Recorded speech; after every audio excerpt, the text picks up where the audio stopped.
London Bridge is one of London's most prolific heritage sites.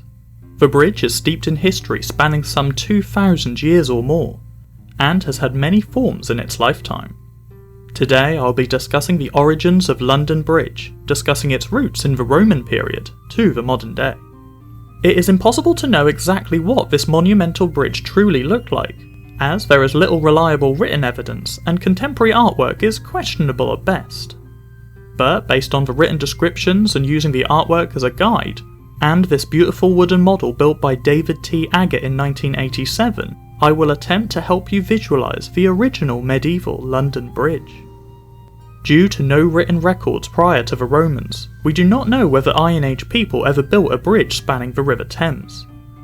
Even dating back to the Bronze Age, we know that the native British population knew how to build large-scale aquatic construction projects, as is evident at the archaeological site of Flag Fen in Peterborough, where miles of dams and fences were built to control and alter the power of the tides through the East Anglian fenlands. These were complete with raised roundhouses on platforms above the water, navigable by dugout canoes. But there is not much evidence for a site similar to this along the River Thames near where modern-day London stands.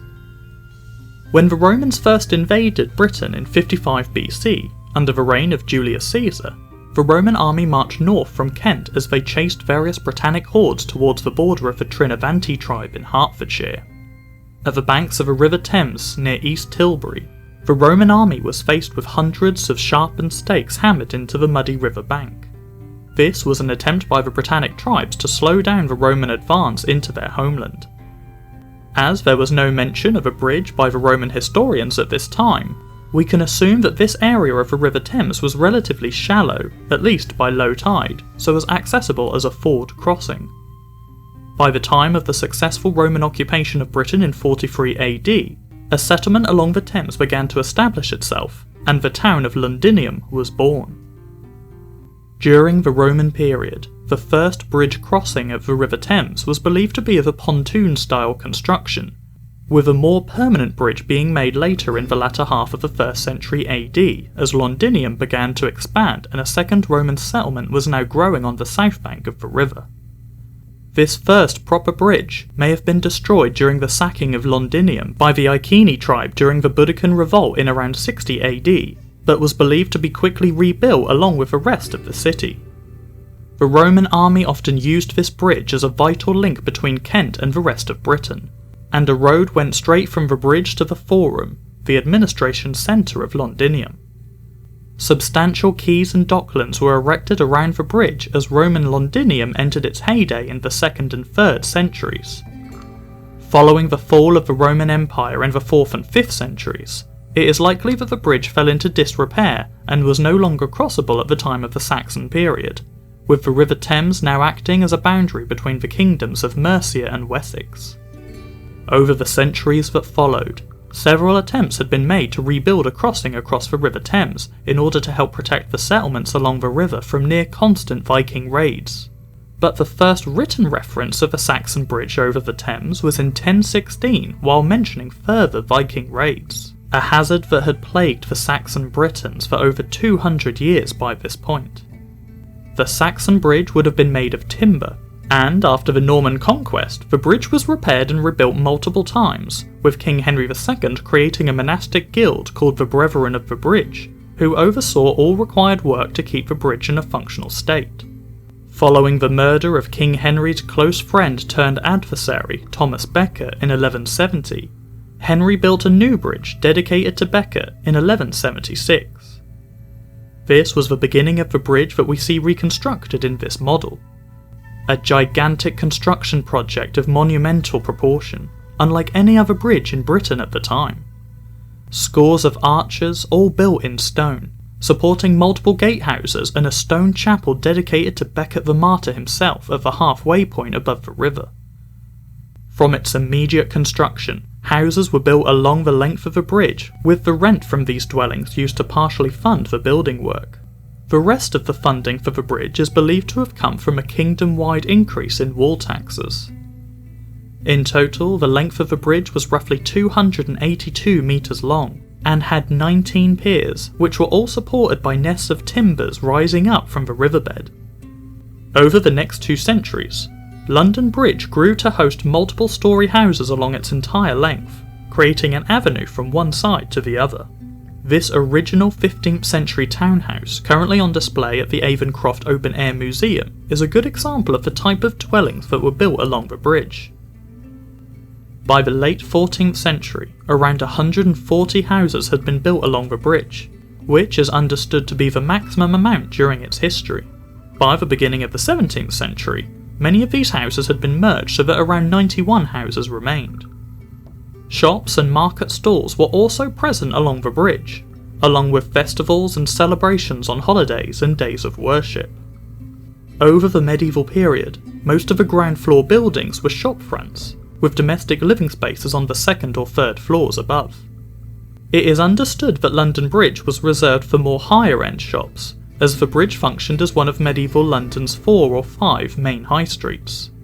Glovers, bowyers, haberdashers and fletchers were situated along the bridge, but by the 1600s, most of the higher-end shops had been resituated along the ever-evolving streets of London, and mainly haberdashers remained until the bridge's eventual closure. Throughout its 600-year lifetime, there were only 2 reported collapses, in 1281 and 1437, where maintenance work had not been carried out correctly. Indeed, the nursery rhyme, "London Bridge is falling down," is said to have come from the 1281 incident. London Bridge is falling down, falling down, falling down, London Bridge is falling down, my fair lady. From 1269 to 1281, Eleanor of Provence, a consort of King Henry III, was in control of the revenues earned by London Bridge. She was deeply unpopular by England's population, and this disdain was deepened when news broke out that Eleanor had stolen a sum of money from the bridge's revenue pot for her own personal use. This money was supposed to go towards the repairs and upkeep of the bridge, so when a partial collapse of London Bridge occurred during 1281, it is believed that Eleanor of Provence may indeed be the fair lady in question in the rhyme. No doubt a traditional British style of satirical humour evidently being used in the wordplay. London Bridge was also heavily fortified, with the 2 previously mentioned gatehouses guarding the centre and the south side of the crossing. The gatehouse guardsmen would spend much of their day policing the market area upon the bridges, as well as raising and lowering the drawbridge to allow for tall ships to pass. However, it is unlikely that many ships passed through this area of the River Thames, as the piers were said to have caused violent currents as the water was funneled through the arches.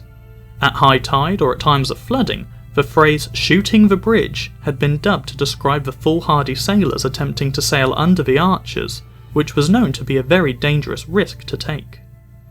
On each side of the bridge, steps leading down to the river would allow ferrymen to embark and disembark from the southern and northern shores.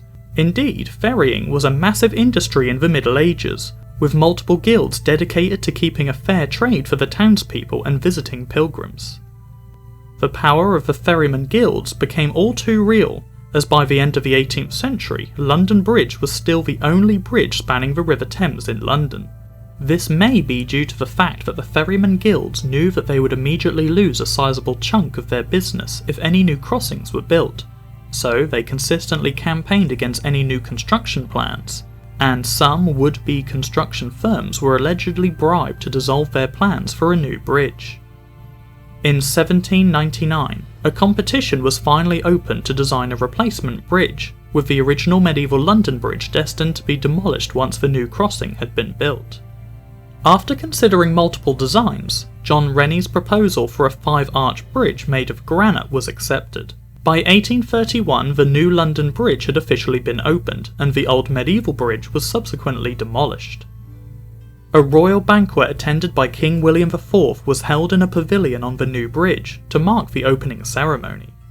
As the use of automobiles became more popular in the late 19th century, surveys on the bridge found that the eastern side was gradually sinking more than the west side, which resulted in a decision to rebuild a new bridge fit for the modern traffic. The old new London Bridge was auctioned off and purchased by a Missourian entrepreneur named Robert P. McCulloch for a sum of $2,460,000. The bridge was then dismantled block by block, and shipped to its new home in Lake Havasu City in Arizona, America. The replacement London Bridge was built in 1967, and, well, there's nothing interesting or noteworthy to say about it, it's just a concrete rectangle. Thanks for watching.